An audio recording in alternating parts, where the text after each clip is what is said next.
just a joke in front.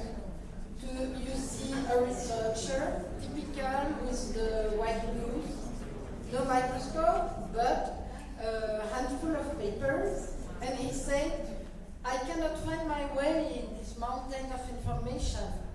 The administration is harder than my research. So that's why we are here. In 2013, so it's a bit old, too old, and maybe this is a suggestion for you that you could do the same for your country. We made, in the framework of a joint project with 6 Euraccess networks, national networks, to know what were the factors that mobile researchers missed when they integrated into their new environment. And you see the first thing they ask is administrative support. So this is really crucial. They want also to be a bit more familiar with the language of their country of destination. They would have liked more social activities. They would have liked more integration effort from the institution where they were, accommodation support and financial support. Well, of course, everybody would dream to have more financial support. But you see, that means that there is a reason why you are here. There is really a need.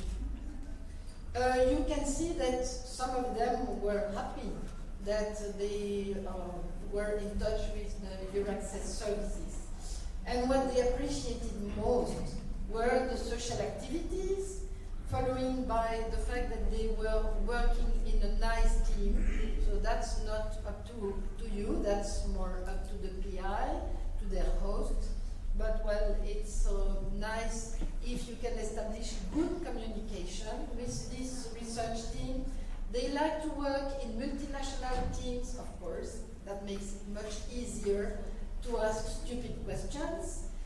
They like, of course, friendly team. They like activities who allow them to have some cultural integration activities, improvement of the language. And of course, they notice that it is very important that the researcher, him or herself, has a willingness to integrate into the new environment. So that's what we have to do. It is written on the portal. Euraccess helps mobile researchers and their family to overcome practical barriers before and during their whole stay abroad. Euraccess facilitates their social and professional integration, and this is rather recent, Euraccess provides career development facilities. I'm not going to tell you a lot about this. Do you know, are you aware of the barriers? Well, I quoted some of them before, but apart from that, do you know what kind of assistance Euraccess is supposed to provide? You know a little bit about that? If you need a reference, there is a good one.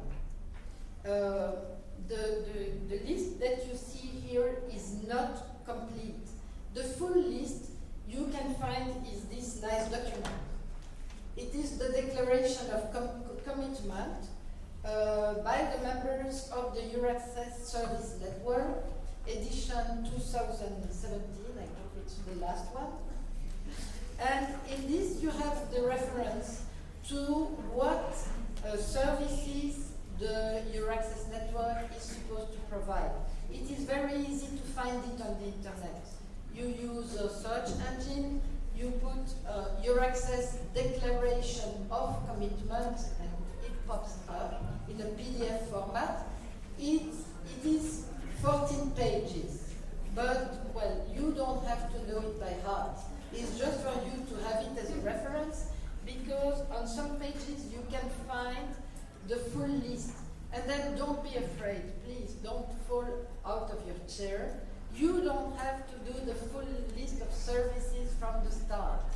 You can start little by little, because what is important, of course, is to deliver adequate information, up to date, and also customized to the needs of the researcher.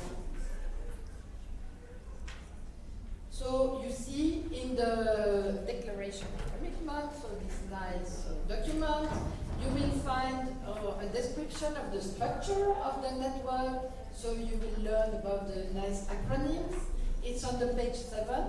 Then you have the code of conduct, that's how we should do to deliver efficient services, a list of the mobility matters, there are 18 of them, and a list of career development matters, and by chance there are also 18 of them. But don't try to be able to provide them all at the same time. Do it in a progressive way. You have to have, from the beginning, you have to have a minimum of 3. And you know what you can do also? You don't have to reinvent the wheel. If you have a very efficient accommodation service, just visit them, explain what you are doing, and you can do some signposting. That means you tell the researcher, well, look, there is a very efficient accommodation service. The name of my colleague is so-and-so, and you can send them a form with your wishes in terms of accommodation, and she will help you. It is easy in some countries, it is a nightmare in some others. So, of course, the level of assistance you can provide is also linked to your own environment. You are not supposed to be able to do miracles, okay?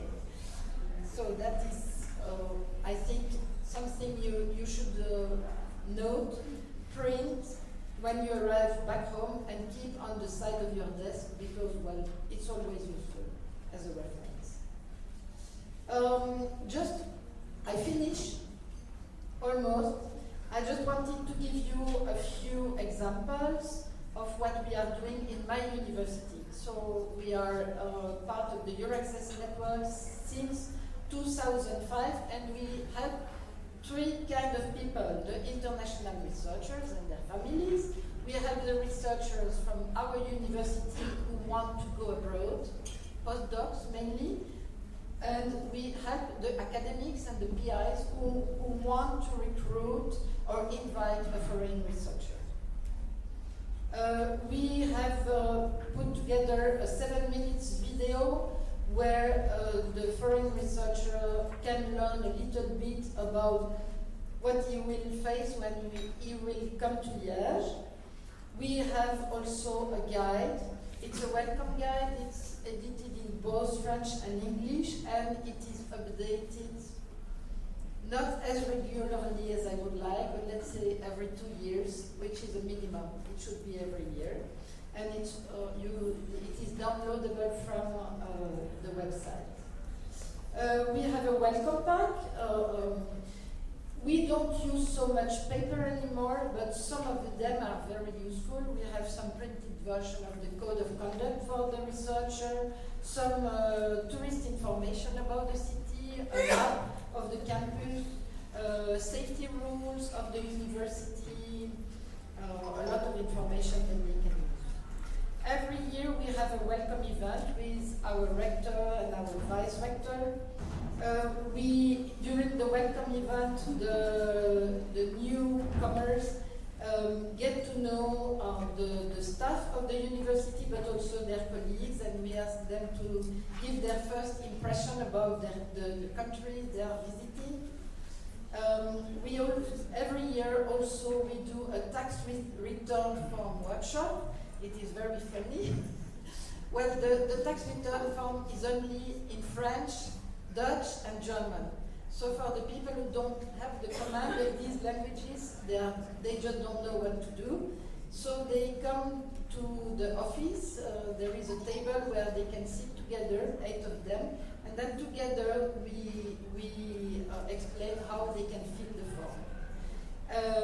It's also an opportunity for them to stay in touch with the Euraccess Center and to answer questions. And then at the end, we help them with a checklist, and it is the opportunity to say goodbye and maintain in touch with them, even if they go to other horizons. Thank you, that's all.